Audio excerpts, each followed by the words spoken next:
Lursail batek beroa xurgatzeko edo emateko duen ahalmena neurtzea. Hori da TRT makinaren egiteko nagusia.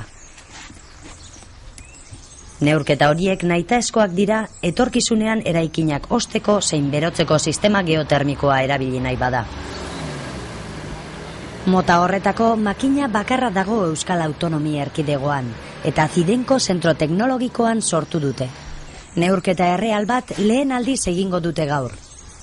Eta horretarako, Errenteriako lanbide heziketarako berrikuntza zentrora doaz, teknikara. TRT makinarekin proba egin aurretik ordea, teknikako geotermia proiektuko lantaldeak zulo bat eginarazi behar izan du egun batzuk lehenago. Neurketa egiteko, 100 eta 300 metro bitarteko sakonera duten zuloak egiten dira lurrean. Kasu honetan, vertikalean 100 metro zulatzearekin nahikoa izan dute. Zuloan, itxura hartuko duen hodi bat sartzen dute. Zulo berean, behera zein gora egiten duen hodia. Lurrazalean, hodiaren 2 muturrak gelditzen dira. Makina heltzen denean, 2 mutur horiek lotuko dizkiote. Horrela, zirkuito itxi bat eratuko dute. Guztia prest dago, Zidenkoko teknikaria etortzeko.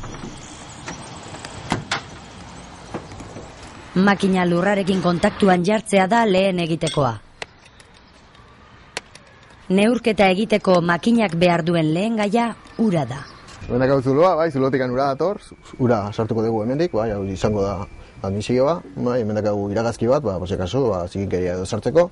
Hemen ikusten dugu zirkuitoan ura dagoen, o airea dagoen edo, hemen da bisor bat, ikusteko ondo dagoela zebatuta zirkuitoa, eta honek neurtzen digu ze emari dakagun.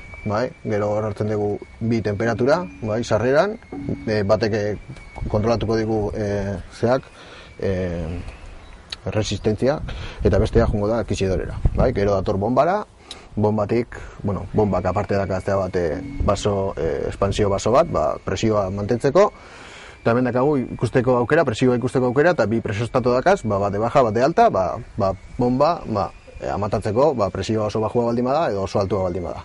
Hangoian dakagu zea bat, purga bat, ize burbuilak kentzeko, eta hemen dator erresistentziara. Eta erresistentzia da ostean, berriz ere, zirkuitora jungo da, berriz ere zulora. Eta hemen dakagu, erresistentzia eta gero impulsioko temperatura. Orduan, baldin badakigu ze impulsio temperatura eta ze retorno temperatura dakagun, eta baita ere zein dan emaria, kalkulagarria da, ze potentzia ematen diogun urai. Hola jaingo du zulo horrek ze potentzia emateko aukera dakan, eta zenbat zulo olako biadian, hau berotzeko edo dana dako gaiteko. Neurketa behar bezala egiteko, zulotik makinaraino doan hodia isolatzaile batekin estaltzen dute. Ez dute nahi bidean beroa galtzerik. Hodia urez betetzea da hurrengo lana.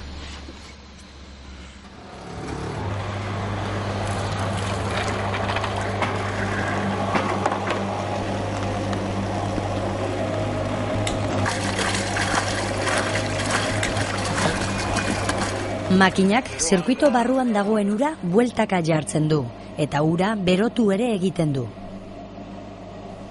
Neurtzen dutena zera da. Ura lurrazpira zer temperaturatan bidaltzen duten, eta zer temperaturatan bueltatzen den.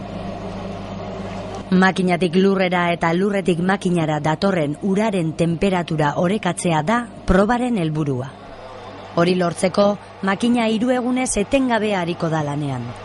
Denbora tarte horretan, 10 segundotik behin uraren sarrera eta irteera temperaturak eta ur-emaria jasoko dituzte.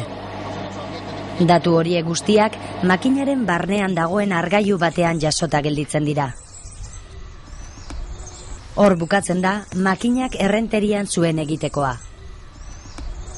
Zidenkora bueltatzeko ordua heldu da.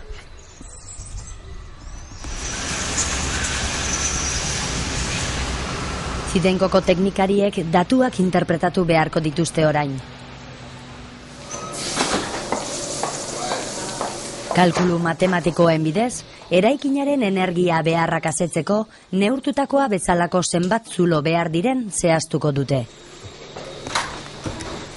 Zuloak egiteko teknologia berezia, eta makinariak garestia da, zulo bakoitza egiteak asko balio du, orduan 2 edo 3 zulo gehiago egiten baldin badituzu, instalazio asko garestitzen da. Europako iparraldeko herrialdeetan askoz ere garatuagoa dago, askoz ere ezagunagoa da, eta prezioak askoz ere merkeagoak dira. Makina bera diseinatzeko, finlandiar batzuen tesian oinarritu ziren Zidenkon. Makina egiteko eskaera ordea, estatuko proiektu batetik heldu zen. Etxe bizitza jasangarrien industrializaziora zuzenduta dagoen Inbizo proiektutik. Hainbat erakunde eta enpresak parte hartzen dute proiektuan, eta energiaren eraginkortasunean adituak direnez, makina egiteko enkargua luzatu zioten Zidenkori. Izan ere, proiektuaren barruan energia garbiz elikatutako etxe bizitzak egingo dituzte. Tartean, energia geotermikoa erabiliko dutenak. Energia mota hori erabiltzeko dena den, ez da nahikoa lurrean egin beharreko zuloekin. 2 zirkuito erabiltzen dira. Bata, aldez aurretik kalkulatutako zuloek osatzen dute. Eta bestea, etxe barruan egongo den hodi sistema izango da. Bien artean, beroa batetik bestera pasaraziko duen bero pompa egongo da.